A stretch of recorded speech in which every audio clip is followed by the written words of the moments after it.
Marcy called me into the little side room next to the break area. Neutral carpet, blank whiteboard, just enough room for a fake plant and two chairs. She was already sitting there with Karen from HR, both of them wearing that same, "this is going to be difficult" expression, like it was printed on their damn faces. "Thanks for coming in, Eric," Marcy started, folding her hands like we were about to plan a bake sale. "We wanted to talk about some changes happening at Stratware." Karen cut in with her HR voice, calm, flat, a little too practiced. "After a careful review of strategic priorities, we're realigning resources to better support cross-functional growth.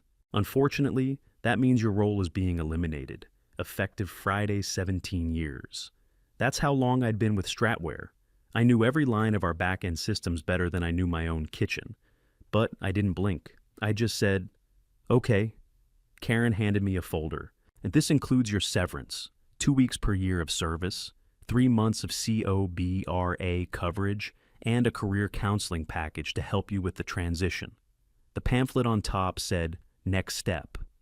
Finding purpose after corporate change." I almost laughed. They were watching me closely, waiting for the scene. I could feel it, Karen clutching her clipboard, Marcy biting the inside of her cheek. They were expecting tears, or yelling, or maybe some long speech about loyalty. But I'd already had my moment. It came a week ago when I was copied on an internal product design email I was never supposed to see. It laid out the new organization chart. Back-end systems were being folded into product development. My name wasn't on it, so no, this wasn't a surprise. "Do you have any questions?" Karen asked. I opened the folder, glanced at the numbers, then shook my head. "No, I'm good." "You don't want time to process?" she asked. "I've already processed. I'll head out."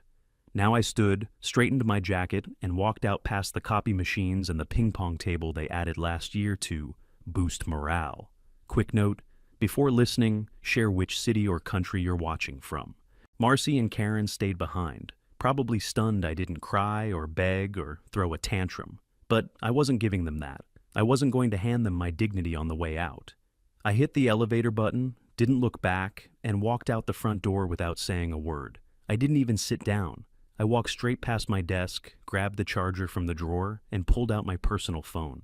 Texted Gerald, "It's happening. Last day's Friday." His reply hit before I even pocketed my phone. "Perfect. Dinner tonight. Bring your notes." By 6:30, I was pulling into the lot of a quiet steakhouse off Route 17. The kind with no music and thick walls, private booths, soft lights, nobody around to listen. Gerald was already there, middle booth in the back, black folder next to his whiskey glass. He waved me in without standing. Always a sharp dresser, charcoal suit, no tie, Rolex clean enough to blind a man. I sat down and shook the rain off my jacket. "You look calm," he said. "I'm past pissed. I'm surgical now." He smiled like he'd been waiting for me to say that. 3 months ago, I'd stumbled across the missing patent filing. My data sync engine, 4 years of my life poured into that code, was never submitted. Stratware had it in dev, used it in client demos, even pulled internal performance metrics. But somehow, the actual patent paperwork never filed. They told me it was an administrative oversight. I told them to get lost, with a smile, of course. That night, I'd started from scratch, rebuilt it on my home rig, logged every change, time-stamped repo commits, even recorded myself coding with a webcam running, just in case they tried to claim anything later. Gerald had taken one look at my documentation and called his lawyers the next morning. "You ready to review the final terms?" he asked now, flipping open the folder. The Ardent logo was watermarked across every page. My name was already filled in. "Let's hear it. Exclusive licensing deal. Ardent gets the tech. You get CTO title, equity, royalties, performance bonus, your own team. Contracts are ready to sign. Roll out in the first quarter." He pushed the papers toward me. I didn't even reach for them yet. "Back end solid. You guys prepped for enterprise load?" Gerald grinned. "Tested it last week. Handled 4 million records without breaking a sweat. Your engine's a monster." I nodded, finally flipping through the packet. Every clause we'd agreed on was there. My name as inventor, IP assigned directly to me, Ardent as exclusive licensee. No room for misinterpretation. No wiggle room for anyone to come clawing it back. You sure you want this war? I asked. Already in it, he said, sipping his drink. Stratware tried to erase you. We're going to make you impossible to ignore. He poured me a glass. I clinked his glass, finished the whiskey in one shot, and pulled a thumb drive from my pocket. Here's the latest build. Let's put it to work. Thursday felt like a funeral nobody cared to attend. HR pushed papers across the table while pretending we were all still part of the same team. Smiles that didn't reach their eyes, handshakes that lasted half a second too long. I played along, signed the forms, cleared my desk, gave polite nods to people I hadn't spoken to in months. Friday morning, I passed the executive wing on my way to IT.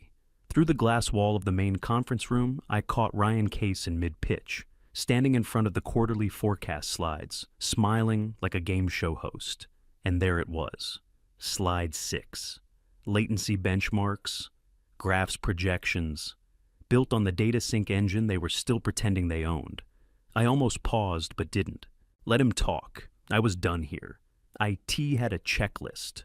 I had every item ready, password log, hardware inventory, even return receipts for external drives they didn't remember issuing.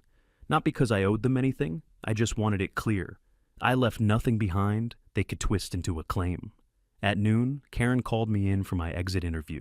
We just need to go over your final NDA, she said, sliding the document across the table like she'd done it 100 times this week. I scanned the bolded section near the bottom. Intellectual property developed while employed at Stratware belongs solely to the company. I pulled out a pen and circled the next line. On company time and equipment. She gave it a quick glance, nodded vaguely, and moved on like she hadn't seen it. Do you have any questions about your severance, benefits, or outplacement resources? She asked. Nope. Okay. We wish you the best of luck moving forward. Appreciate it. I stood, left the signed papers on the table, and headed back to finish packing my few last things. 10 minutes later, Marcy showed up outside my cubicle. Hey, just wanted to check in. You doing okay? I zipped my laptop sleeve and looked her in the eye. I start Monday. CTO at Ardent. Her face didn't move at first, like her brain glitched out for half a second. Then the fake concern dropped. She blinked. Hard. Oh, wow, that's fast, no point wasting time. She just nodded, stepped back, and gave me a stiff smile. I swung my bag over my shoulder, took one last look at the open floor, and walked straight out. Monday morning, 7:02, the Ardent town car pulled up in front of my building, sleek, black, not a fingerprint on it. Driver stepped out, called me Mr. Talbot, opened the door like I was royalty. I had on a new suit, dark navy, custom fit, crisp white shirt. My own choice, my own money, no stupid company fleece with a logo stitched into the chest. At headquarters, I was led straight to my corner office on the 22nd floor. Floor-to-ceiling windows, glass desk, leather chair. My name already on the door, Eric Talbot, Chief Technology Officer. At 8:30 sharp, Ardent dropped the press release. Ardent Tech acquires exclusive rights to breakthrough data sync engine. Appoints creator Eric Talbot as CTO. Right there in black and white. My name, my title. And in the last paragraph, the line that cracked the foundation at Stratware, any company currently deploying the sync engine must now license it through Ardent Tech. By 9:15, my phone buzzed with a message from Marcus, my old lead dev. Total meltdown here. You set the place on fire. I smiled, leaned back, and refreshed the newsfeed. A few smaller blogs had already picked up the story. The big ones weren't far behind. At 9:30, Gerald stepped into my office. How's it feel? Like I just tossed a grenade into my old cubicle. He dropped a printout on my desk. Screenshot of Stratware's Slack. Someone had leaked the internal panic. Ryan Case had been called into the boardroom with 2 lawyers, head of finance and IT, trying to locate and verify legacy IP artifacts. Translation: they were screwed. By 10 o'clock, my inbox was a war zone. Emails from Stratware execs pretending to be confused. Journalists asking for statements. Someone from legal had the nerve to send a cease and desist. I didn't read a word. Just forwarded everything to Ardent's legal team and muted the thread. At 10:30, Marcus texted again. Any chance you need a back-end crew? 6 of us ready to jump ship, I called him. Full team? All of us. We're done with Ryan. Send me your resumes. You'll have offers in an hour. By 11:45, all 6 had accepted, signed, sealed, onboarded before lunch. I stood at the window, watching the city move like it didn't know something, just shifted under its feet. Behind me, my new team was already firing up the integration plan. We had 3 product teams ready to go. First build was scheduled for Code Freeze Friday, but for now, I just stood there, watching the emails stack up in my inbox. Subject lines like, urgent, please call, clarification needed, RE, IP ownership, let them panic. I turned off notifications, sat down, and opened the next hiring request. By Tuesday morning, Stratware's stock was already down 9%. Ardent jumped 11. I didn't need a crystal ball to call it. Wall Street could smell the blood. Bloomberg called it a surgical strike. Wired used brutal precision. The Verge said what everyone else was thinking. Stratware gambled and lost. I kept quiet. Didn't take interviews, didn't post anything. I let the headlines do the talking. By mid-morning, half the Stratware dev team had updated their LinkedIn. Open to work banners popping up like weeds. Even a few senior engineers from product design flipped their status. 2 project leads jumped ship completely, one to Ardent, one to a rival. I got a call at 11:23, private number. Eric, it's Karen from HR. I didn't say anything right away, just waited. She rushed in. Look, there seems to be some misunderstanding about the patent filing. We just wanted to touch base. Not my department anymore, I cut in. Talk to Ardent Legal. We're not looking for confrontation, she said quickly. We just want to clarify a few things. I didn't bother responding. Just hung up and forwarded her number to our lawyers. Marcus kept feeding me updates. He wasn't even subtle about it. Screenshots, Slack dumps, overheard hallway whispers. I never asked him to, but I didn't stop him either. By Wednesday morning, the cracks hit the client side. 2 Stratware Enterprise clients emailed Ardent asking about migration options. Both of them said the same thing: trust issues. I looped in our sales team. They were already 2 steps ahead. White glove onboarding, incentive packages, integration support. We didn't just look prepared. We were. Gerald called me into his office around lunch. His door was shut, his sleeves rolled. We're finalizing the license terms, he said. Want you to see it before we send it out. The doc was clean, 3 times the standard rate for sync engine access. Mandatory public acknowledgement of the creator, me, in all client-facing materials. Press release included. I flipped through the contract and looked up. This'll hit them right in the throat. That's the idea, Gerald said, deadpan. At 2:15, I got another text from Marcus. Ryan's office door has been closed for hours. Legal team looks like they've been hit by a truck. I didn't reply this time. Just stood from my desk, grabbed a coffee, and walked into the war room. Let's talk onboarding, I said. We've got 2 new clients coming in hot. We were barely halfway through onboarding the new clients when Stratware's lawyers finally crawled out of their hole. They sent over a letter that was half threat, half wishful thinking. Formal tone, loaded language, potential ownership disputes, pending investigation, legal remedy if necessary. Translation, bluff. Ardent's legal team didn't even flinch. They fired back the same day. Full response, airtight and sharp. All my timestamps, Git repo logs, build histories, hardware IDs, webcam footage, local backups, my gear, my time, my hands. Every line of code traceable, every commit marked, bulletproof. Their bluff didn't last a week. While that mess was unraveling, I had my first board presentation at Ardent. 30 minutes, executive suite, full table. I broke down the roadmap, outlined the rollout, detailed how we'd scale the engine across Ardent's core platforms without losing performance. Nobody interrupted, nobody talked over me. And for the first time in 17 years, nobody tried to take credit for my work. The board chair nodded at the end and said, "We've needed this voice for a long time." That was all I needed to hear. Word started spreading, not just the tech circles, clients, executives, recruiters, startups. 2 of our new enterprise clients referred us to 3 more before Friday, said they were tired of fake engineering leadership. That's how one of them put it, fake. I started getting invites. First, a DevCon panel in Austin, then a keynote in Boston. Topic, reclaiming value in the age of corporate theft. Apparently, I'd become the guy who took his work back and burned the bridge behind him. By the time the second invite hit my inbox, Gerald walked into my office holding his phone. "They're ready to talk," he said. "Who?" "Stratware." Finally, I raised an eyebrow.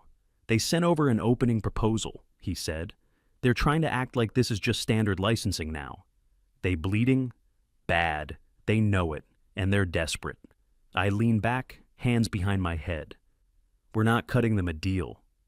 "Wasn't planning to," Gerald said, already texting legal. Outside my office, the product team was cheering over something. First build test had passed. The engine was running even faster than projected. I stood, stepped into the hall, and said, "Get legal in here. Let's make this official." Legal came in, we laid out terms, and Stratware went silent for 4 days. Then the dominoes started to fall. First to go was Ryan. Board booted him late Thursday. Quiet, no press release, just effective immediately. Word got to us through one of our new hires from their team. Next was Marcy. She didn't even get to clear her desk. Security walked her out by noon Friday. Head of legal followed right behind her. By Monday, a new name popped up on my screen. Richard Burns, Interim CEO, Stratware Solutions. He sent me a direct email. Subject: Open to discussion.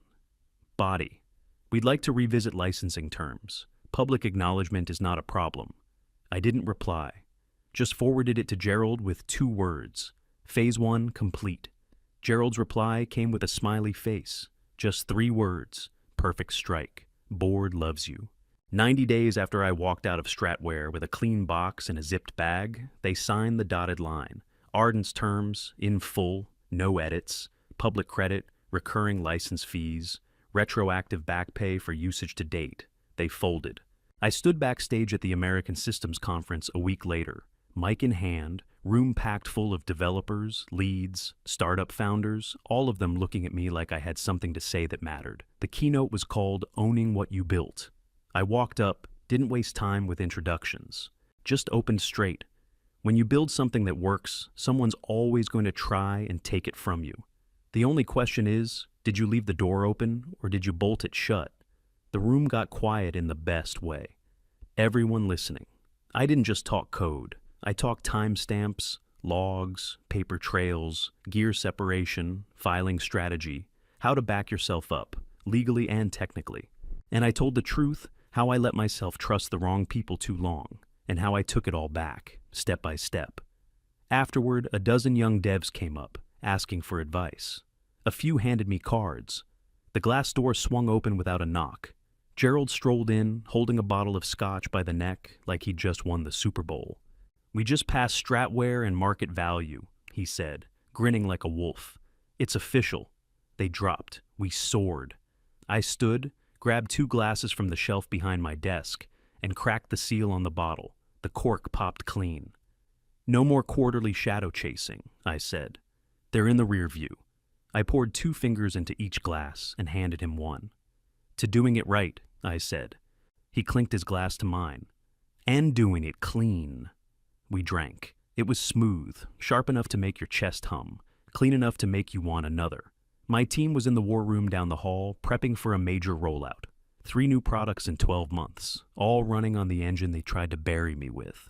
Now, it was the heart of our stack, and everyone knew it. Stratware, meanwhile, was still trying to spin the loss like it was part of their plan. Strategic shift, they called it in an interview last week, refocusing our efforts. Nonsense. The whole industry knew exactly what happened. They bet against the wrong guy, and now they were licensing his name every quarter. On my desk sat an envelope with thick paper and a gold seal. I hadn't opened it yet. I didn't need to. I already knew what it was. Gerald glanced at it. "Tech Exec Roundtable?" "Yeah," I said. "Guest speaker." "What's the topic?" I smiled. "Protecting innovation, a cautionary tale." He let out a low whistle and sat on the edge of my desk. "You've officially become the poster boy for not getting screwed," he said. "Didn't see that coming a year ago." I didn't laugh, just nodded. Not out of arrogance, out of experience. Because I remembered exactly what it felt like, sitting in that white-walled conference room, being told I was no longer aligned with company goals. I remembered Marcy's fake concern. Karen's flat HR voice. The forecast slides built on my engine flashed across a room that didn't include me. They thought I'd walk away quietly, thought I'd take the folder and disappear. Now my name sat on the license they had to pay for, every quarter, like clockwork. I looked at Gerald, raised my glass, and took a slow sip. That's how you put your name back on what's yours.